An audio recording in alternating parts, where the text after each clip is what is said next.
buradakı vəziyyət yaxşı deyil. 30 sm dəqiqə səviyyəsi var suyun qapıda. Qurum suların səviyyəsi qalxmışdır.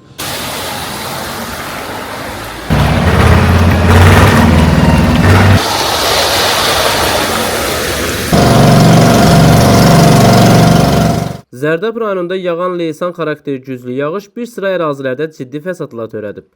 Rayonun küçə və yaşayış massivlərində yağış və qurun sularının artması nəticəsində evlərə və həyətyanı sahələrə su dolub. Ən çox ziyan dəyən ərazilərdən biri isə rayonun Azərbaycan küçəsi olub. Qarasu çayının sol sahilində yerləşən küçədəki çox mənzilli yaşayış binalarının zirzəmiləri, həyətyanı sahələri və küçələr su altında qalıb. Suyun səviyyəsinin yüksəlməsi səbəbindən ərazidə avtomobillərin hərəkəti dayandırılıb. Sakinlərin binalara giriş-çıxışında çətinlik yaranıb. Qardaş, yağış yağırdı. Bax, yağış yağdı, bax, sel yağdı, bax, beləsinə bura kimi qalxdı. Harasa bir yarım metrəyə kimi. İndilərdə düşüb biraz aşağı səviyyəsi suyun. Yəni belə. Yəni axşam doğru yağdı, qardaş, baxdıq, bax, düz su qalmışdı bura kimi. Bax, bura kimi su qalmışdı. Yağan kimi dolur, bax, gecə yatmışdıq, səhər durduq, gördük ki, yarım metrə gecə yağdı, dolu. Səhər durduq, gördük, bir yarım metrə yəni su çıxıb qapıya.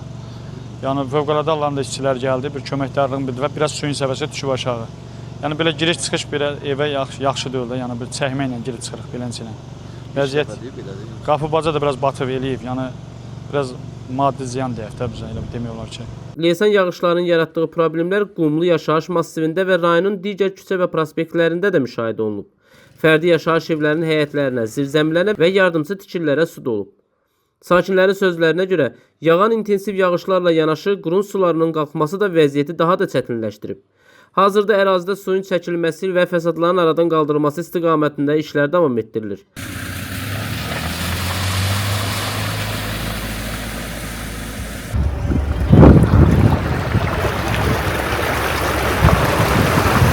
Burada yəni körpə uşaqlar var. Yəni biz özümüzü nəzərə almırıq, uşaqlara alırıq ki, vəziyyət yaxşı deyil.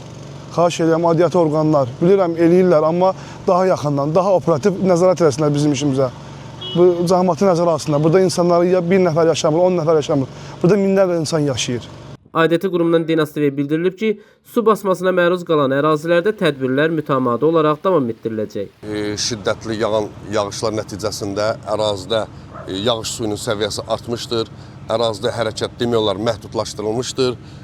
Rayon İcra Hakimiyyəti başçısı və onun tapşırığına əsasən aidiyyatı qurumlar əraziyə gəlmişdi və dərhal təxirəsalınmaz müraciət olunmuşdur Rayon İcra Hakimiyyəti başçısı tərəfindən Fövqəladə Hallar Nazirinə. Onların da yerli qurumları Aran Regional İdarəsi, Rayon Yanğından Mühafizə İdarəsi dərhal əraziyə canlı qüvvə və texnikalarla gəlmişlər. Bir neçə yerdən suların çəkilib, boş ərazilərə vurulması təmin olunmuşdur. Hal-hazırda üstündən 14-15 saat keçməsinə baxmayaraq problemin bir qismi həll olunmuşdur, amma işlər davam etdirilir.